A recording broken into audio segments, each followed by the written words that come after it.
like how the audacity for me to say that, because I am most people, but I've transcended it. And first off, we got to transcend the vagaries. So the term bad is ambiguous. Let's use the word untrustworthy. So what I mean by that is even religious people, they can't be trusted because they are willing to engage in premarital intimacy, which is a roundabout way of saying they're willing to damage the purity and sanctity of each other and not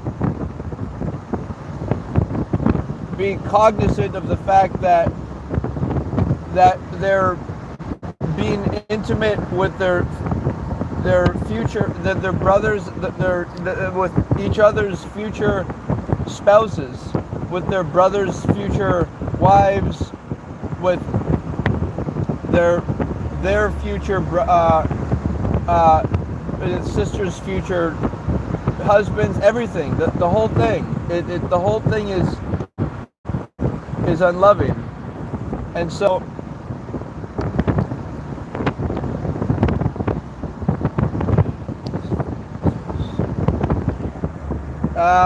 because of that, we need to take a step back and look at why. So you start off with an Orthodox religious society, right? What you get is people who believe in, it's not even believe, it's that they prefer the sacredness. They prefer no premarital intimacy because it's unloving. It's, if you're not committing to someone in marriage first and then, and the reality is because fathers neglected to protect their daughters, sent them out to schools and everything where, you know, there's young men trying to prey upon them and manipulate them. I mean, obviously guys want sex, right? But the only way they can get sex is if the fathers are not protecting the daughters at all times. And part of the problem is even having kids in this society, because inevitably you're going to get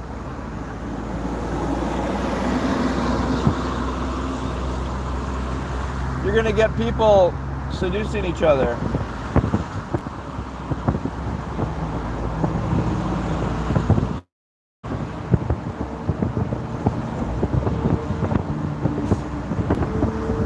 Right?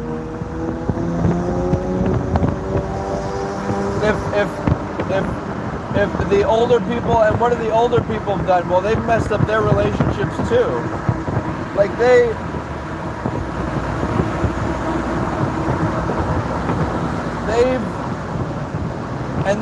and then a lot of the American men, what have they done?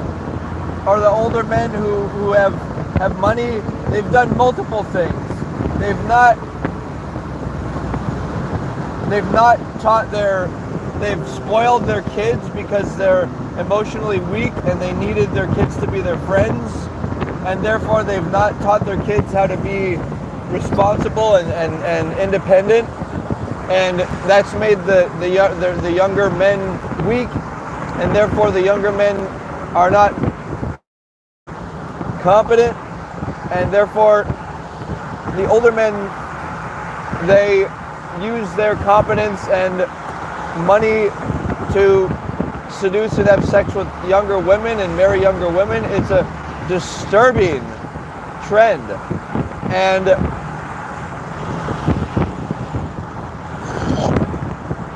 I would say it's revealing of a more primitive way. And you might say, well, maybe it's, you know, younger black guys who've got a lot of testosterone, and they're, you know, they want to, and they're more promiscuous because they, for some reason, their genetics are more predisposed to wanting, and some white people too, but it seems to be a trend, especially in the black ethnicity, and and we need to be honest with it and help black people through it. Just like perhaps Native Americans have a predisposition towards alcoholism. Like we have to work with each other through these. But what you have to understand is if you study Thomas Sowell and Milton Friedman and these guys, they'll reveal that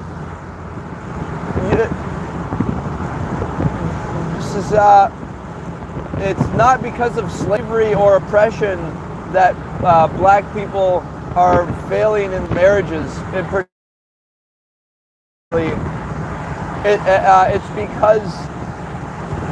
It's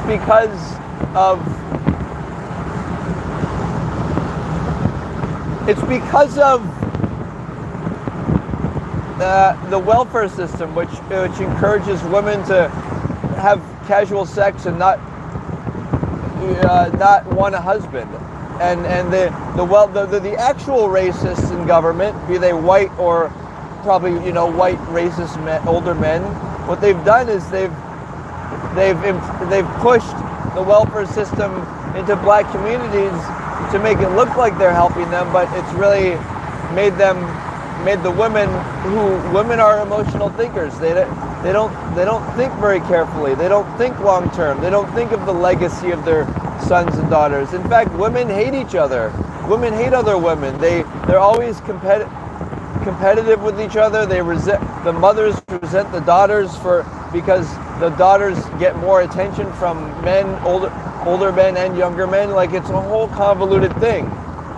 So as men, we need to work together to create a world that is worthy of it's not even about women. It's about the fucking feminine. You want to have that feminine energy. You want that. You want that so that they'll raise the young kids. The feminine estrogen energy to raise young kids and likes to follow the husband and likes to be at the house and not be like a boss bitch babe go-getter, and even stuff like the birth control. You think that stuff doesn't do anything to people's hormones? It makes women men. It makes women want more effeminate men, the birth control. Look it up. YouTube it. I'm fucking on, dude. I will not tolerate this neglect of worshiping Goddess V vulva, and it's essentially uplifting the feminine as well, as I'm noticing. So this is what we want in society. We want a good society, right? But if we're not worshiping Goddess V, if we're seducing each other's future wives and husbands, if older men are preying upon younger women, if women are in a position where they're forced to be masculine and they end up hating on each other because they can't discipline even their own daughters to not be promiscuous, so the daughters end up seducing older men. Like it's destructive. And so this is the reason why there'd be a nuclear war, because all the soldier or war in general, because all the soldiers realize, and maybe not at a conscious level, but they realize at a subtle subconscious level that, hey, you know what? The human experience is not worth cherishing and preserving. All right? So wake up, people. I know you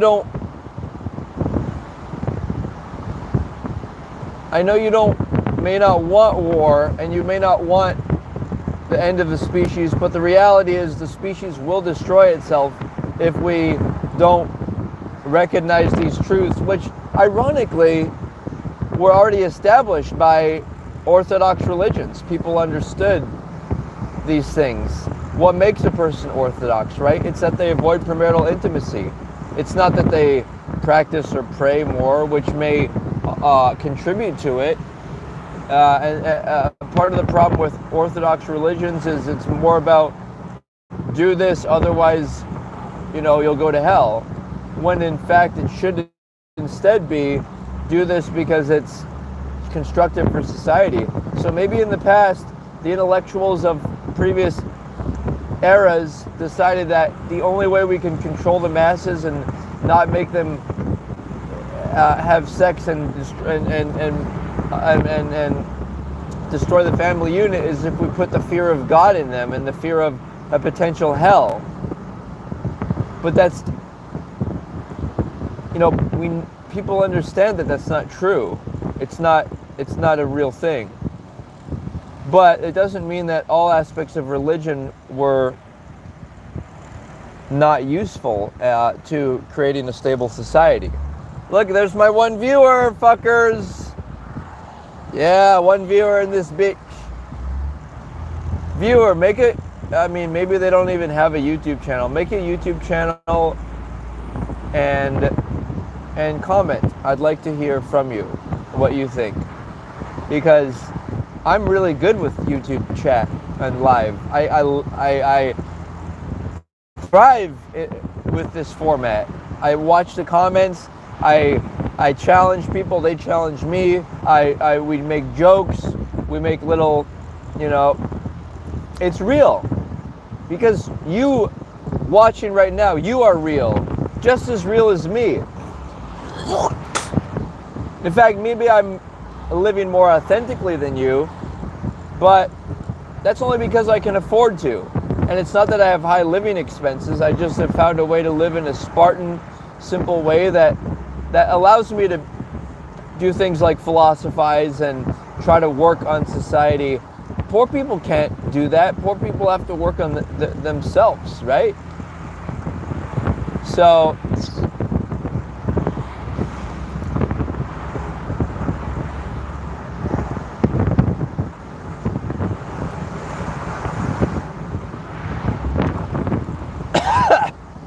so that's a fucking mouthful. All right, so what we're dealing with is what are we dealing with, guys? We're dealing with what are we looking at here? What are we looking at? What are we looking at, boys? What are we looking at?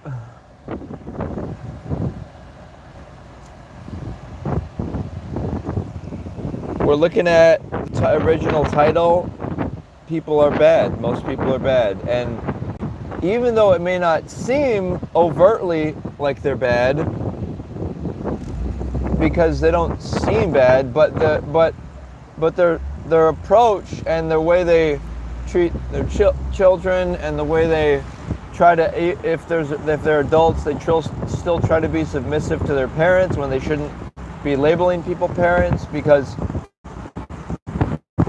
unless somebody is your parent, you shouldn't be labeling them. So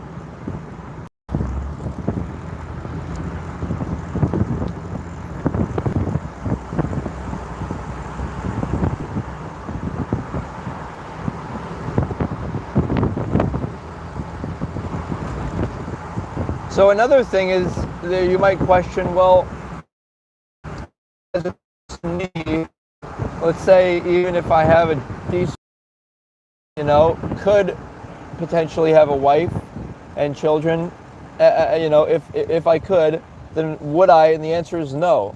And this is another explanation of why people are not good, is because they're neglecting the global populations as an aggregate in totality, like who we are as one unit. I don't want to have sex with someone while people are suffering, while some people are, uncomfortable in a fucking nursing home when they should be humanely letting their body and leaving their body and the enjoyments of raising kids and marriage when there's fucking people in third world countries with up against a hard life, right? Like, if that's what you're doing, then you're being hedonistic. You're not thinking as collective consciousness, unity consciousness. You know?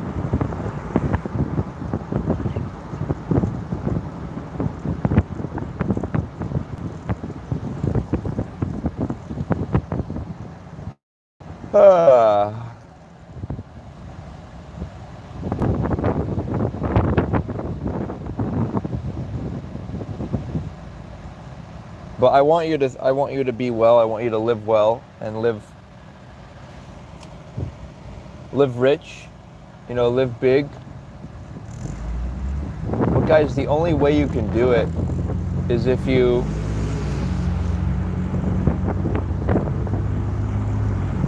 also face the responsibilities of being human and being together. Yeah, as one. And this.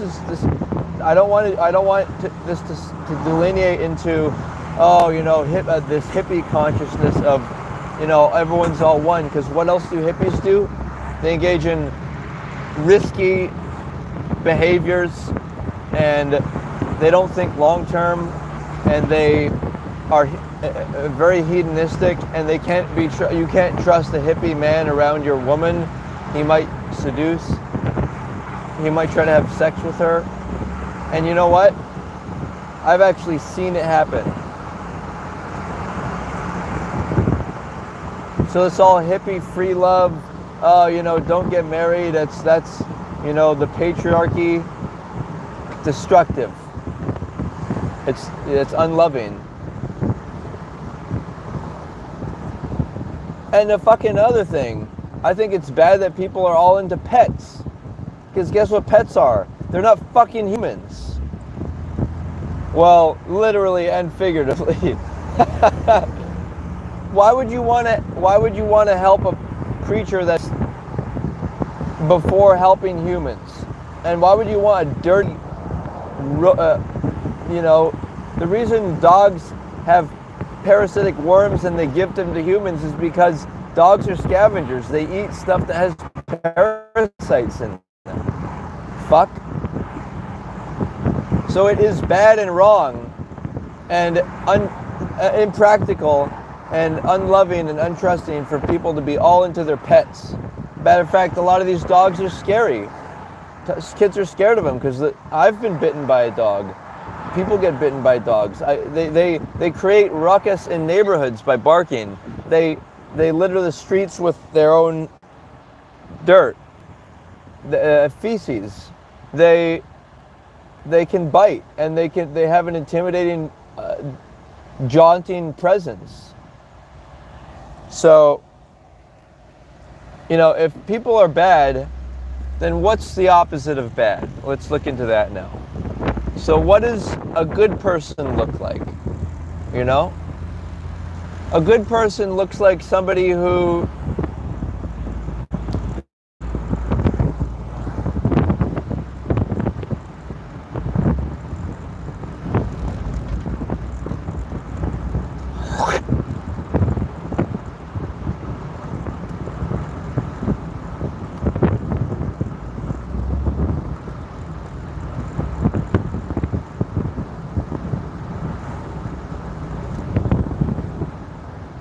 Okay, a good person looks like somebody who